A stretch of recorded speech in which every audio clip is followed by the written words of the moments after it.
ನಿಮಗೆ ಹೀಗೆಲ್ಲ ಆಗುತ್ತಿದ್ದರೆ ಪಿತೃದೋಷ ಇರುವುದು ಫಿಕ್ಸ್.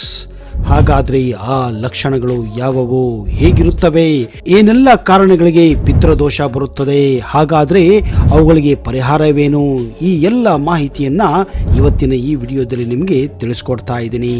ಹಿಂದೂ ಧರ್ಮದಲ್ಲಿ ಪಿತೃಪಕ್ಷಕ್ಕೆ ಹೆಚ್ಚಿನ ಮಹತ್ವವಿದೆ. ಪಿತೃಪಕ್ಷದ ಸಮಯದಲ್ಲಿ ನಮ್ಮ ಪೂರ್ವಜರು ನಮ್ಮ ವಂಶಸ್ಥರನ್ನ ಆಶೀರ್ವದಿಸಲು ಭೂಮಿಗೆ ಬರುತ್ತಾರೆ ಎಂಬುದು ಪುರಾಣದ ನಂಬಿಕೆ. ಪಿತೃಪಕ್ಷದಲ್ಲಿ ಶ್ರಾದ್ದವನ್ನು ಪೂರ್ವಜರ ಮೋಕ್ಷಕ್ಕಾಗಿ ಮತ್ತು ಅವರ ಆತ್ಮಗಳ ಶಾಂತಿಗಾಗಿ ಮಾಡಲಾಗುತ್ತದೆ.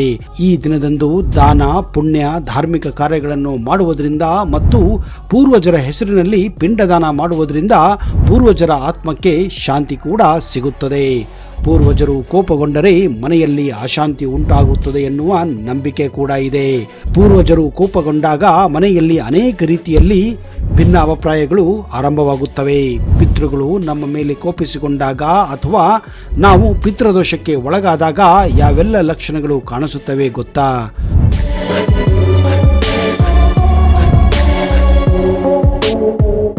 ಪೂರ್ವಜರ ಅಸಮಾಧಾನದಿಂದ ಅಥವಾ ನಮ್ಮ ಮೇಲೆ ಪಿತೃಗಳು ಕೋಪಿಸಿಕೊಂಡಾಗ ಮನೆಯಲ್ಲಿ ವೈಷಮ್ಯ ಉಂಟಾಗುವುದು ಸರ್ವಸಾಮಾನ್ಯ. ವಿನಾಕಾರಣ ಕುಟುಂಬಸ್ಥರು ಪರಸ್ಪರ ಜಗಳವಾಡುತ್ತಾನೆ ಇರುತ್ತಾರೆ. ನಿಮ್ಮ ಸ್ಥಳದಲ್ಲೂ ಹೀಗಾದರೆ ಅದಕ್ಕೆ ಪಿತೃದೋಷವೇ ಕಾರಣವೆಂದು ನೀವು ಗಮನದಲ್ಲಿಟ್ಟುಕೊಳ್ಳಬೇಕು. ಪೂರ್ವಜರ ಕೋಪದಿಂದ ಆ ಮನೆಯ ಕುಟುಂಬದ ಸದಸ್ಯರಲ್ಲಿ ಆರೋಗ್ಯ ಸಂಬಂಧಿ ತೊಂದರೆಗಳು ಕಾಣಿಸಿಕೊಳ್ಳುತ್ತವೆ. ಕುಟುಂಬದ ಯಾವುದೇ ಸದಸ್ಯರು ನಿರಂತರವಾಗಿ ಅಸ್ವಸ್ಥರಾಗಿರುತ್ತಾರೆ. ಚಿಕಿತ್ಸೆ ಹೊರತಾಗಿಯೂ ಸಮಸ್ಯೆಗಳು ಮುಂದುವರಿಯುತ್ತಾನೆ ಇರುತ್ತವೆ. ಇದು ಪಿತೃದೋಷದ ದೊಡ್ಡ ಲಕ್ಷಣವಾಗಿದೆ. ನೀವು ಯಾವುದೇ ಕೆಲಸವನ್ನು ಮಾಡಲು ಹೊರಟಾಗ ಅದು ಅರ್ಧಕ್ಕೆ ನಿಂತು ಹೋಗುತ್ತಿದ್ದರೆ ಅಥವಾ ಕೆಲಸದಲ್ಲಿ ಒಂದರ ಮೇಲೊಂದು ಸಮಸ್ಯೆಗಳು ಕಾಣುತ್ತಿದ್ದರೆ ಅದು ಪಿತೃದೋಷದ ಲಕ್ಷಣವಾಗಿದೆ. ಪಿತೃದೋಷದಿಂದ ಕೆಲಸದಲ್ಲಿ ಅಡೆತಡೆ, ಕೆಲಸ ಮಾಡುವಾಗ ಇದ್ದಕ್ಕಿದ್ದ ಹಾಗೆ ನಿಂತು ಹೋಗುವುದು, ಇವು ಸಾಮಾನ್ಯ ಲಕ್ಷಣಗಳಾಗಿವೆ. ಅಂದರೆ ಪಿತೃದೋಷವು ಓರ್ವ ವ್ಯಕ್ತಿಯ ಪ್ರಗತಿಗೆ ಸಮಸ್ಯೆಗಳನ್ನು ಉಂಟು ಮಾಡುತ್ತವೆ ಎಂದರ್ಥ. ಪಿತೃದೋಷದಿಂದಾಗಿ ಕುಟುಂಬದಲ್ಲಿ ಮಕ್ಕಳಿಗೆ ಸಂಬಂಧಿಸಿದ ಸಮಸ್ಯೆಗಳು ಕೂಡ ಎದುರಾಗುತ್ತವೆ.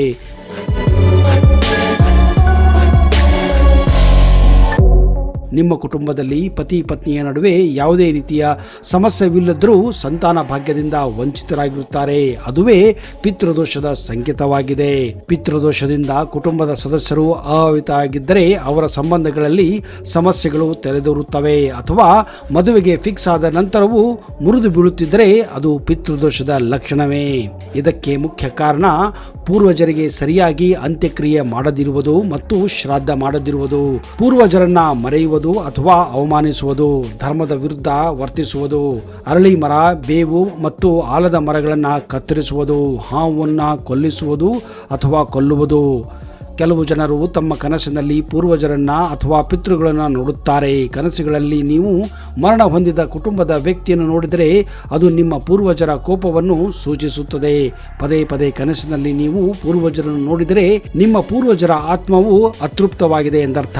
ನಿಮ್ಮ ಪೂರ್ವಜರ ಬಯಕೆಗಳು ಅಪೂರ್ಣವಾಗಿದ್ದರೆ ಮಾತ್ರ ನಿಮ್ಮ ಕನಸಿನಲ್ಲಿ ಆಗಾಗ ಮರಣ ಹೊಂದಿದ ಪೂರ್ವಜರು ಕಾಣಿಸಿಕೊಳ್ಳುತ್ತಾರೆ. ಒಂದು ವೇಳೆ ನಿಮಗೆ ಈ ಕನಸುಗಳು ಬಿದ್ದರೆ ತಡ ಮಾಡದೆ ನಿಮ್ಮ ಕನಸಿನಲ್ಲಿ ಯಾವ ಪೂರ್ವಜರು ಕಾಣಿಸಿಕೊಂಡಿದ್ದಾರೋ ಅವರಿಗೆ ಇಷ್ಟವಾದ ವಸ್ತುಗಳನ್ನು ದಾನ ಮಾಡಿ.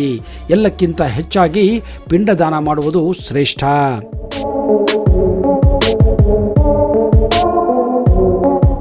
ನಮ್ಮ ಪೂರ್ವಜರಿಗೆ ಎಲ್ಲಕ್ಕಿಂತ ಮುಖ್ಯವಾಗಿ ಪಿಂಡದಾನ ಮಾಡುವುದು ಶ್ರೇಷ್ಠವೆಂದು ಪುರಾಣಗಳಲ್ಲೂ ಕೂಡ ನಂಬಿಕೆ ಇದೆ. ಪಿತೃಪಕ್ಷದಲ್ಲಿ ಅಗಲಿದ ಹಿರಿಯರಿಗೆ ಪಿಂಡ ಪ್ರದಾನ ಮಾಡಿ ಶ್ರಾದ್ದ ನೆರವೇರಿಸುತ್ತಾರೆ. ಶ್ರದ್ಧೆ ಇರುವವರು ಮಾಡುವ ಕ್ರಿಯೆ ಶ್ರಾದ್ದ ಎಂದರ್ಥ.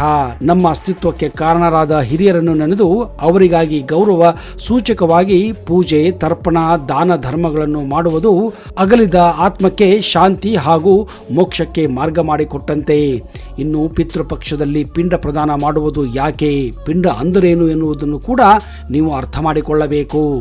ಈ ಟೆಕ್ನಾಲಜಿ ಯುಗದಲ್ಲಿ ಎಷ್ಟೋ ಜನ ತಮ್ಮ ಗಲೀಜು ಬಟ್ಟೆಗಳನ್ನು ಕೈಯಿಂದಲೇ ತೊಳೆಯುತ್ತಾರೆ. ಕಾರಣ ಅವರಿಗೆ ದುಬಾರಿ ಇದ್ದಂತಹ ವಾಷಿಂಗ್ ಮಷೀನ್ ಅನ್ನ ಕೊಂಡ್ಕೊಳ್ಳಕ್ಕೆ ಸಾಧ್ಯ ಇಲ್ಲ ಅಥವಾ ಮನೆಯಲ್ಲಿ ಇಡಕ್ಕೆ ಜಾಗ ಇಲ್ಲ. ಆದರೆ ನಿಮಗೆ ಗೊತ್ತಾ, ನಿಮ್ಮ ಮನೆಯಲ್ಲಿರುವ ಒಂದು ಮಾಮೂಲಿ ಬಕೆಟ್ ಅನ್ನೇ ವಾಷಿಂಗ್ ಮಷೀನ್ ಆಗಿ ಪರಿವರ್ತನೆ ಮಾಡಬಹುದು ಅಂತ. ಇದು ಲೇಟೆಸ್ಟ್ ವಾಷಿಂಗ್ ಮಷೀನ್ ಹಾಗೆ ಬಟ್ಟೆಗಳನ್ನ ಶುಭ್ರವಾಗಿ ತೊಳೆಯುತ್ತದೆ, ಜೊತೆಗೆ ಅತ್ಯಂತ ಕಡಿಮೆ ಎಲೆಕ್ಟ್ರಿಸಿಟಿ ಬಳಸುತ್ತದೆ. ಈ ಮಿನಿ ಪೋರ್ಟೇಬಲ್ ವಾಷಿಂಗ್ ಮಷೀನ್ ಅನ್ನ ಎಲ್ಲಿ ಬೇಕಾದ್ರೂ ಹೇಗೆ ಬೇಕಾದ್ರೂ ತೆಗೆದುಕೊಂಡು ಹೋಗಬಹುದು, ಬಳಸಬಹುದು. ಇದರಲ್ಲಿ ಇದರಲ್ಲಿರುವ ಪವರ್ಫುಲ್ ಮೋಟಾರ್ ಭಾರಿ ಲೋಡ್ ಇರುವ ಬಟ್ಟೆಗಳನ್ನು ಕೂಡ ಆರಾಮವಾಗಿ ಕ್ಲೀನ್ ಮಾಡುತ್ತದೆ. ಇದರ ಬೆಲೆ ಕೇವಲ 899 ಮಾತ್ರ. ನಿಮ್ಮ ಮನೆಯಲ್ಲಿರುವ ಬಕೆಟ್ ಅನ್ನ ವಾಷಿಂಗ್ ಮಷಿನ್ ಆಗಿ ಈಗಲೇ ಕನ್ವರ್ಟ್ ಮಾಡಿ. ಹಾಗಾದ್ರೆ ತಡ ಯಾಕೆ? ಡಿಸ್ಕ್ರಿಪ್ಷನ್ ಬಾಕ್ಸ್ ನಲ್ಲಿರುವಂತಹ ಬಕೆಟ್ ವಾಷಿಂಗ್ ಮಷಿನ್ ಅನ್ನ ಬೈ ಮಾಡಿ, ಅದು ಕೂಡ ಕ್ಯಾಶ್ ಆನ್ ಡೆಲಿವರಿಯಲ್ಲಿ.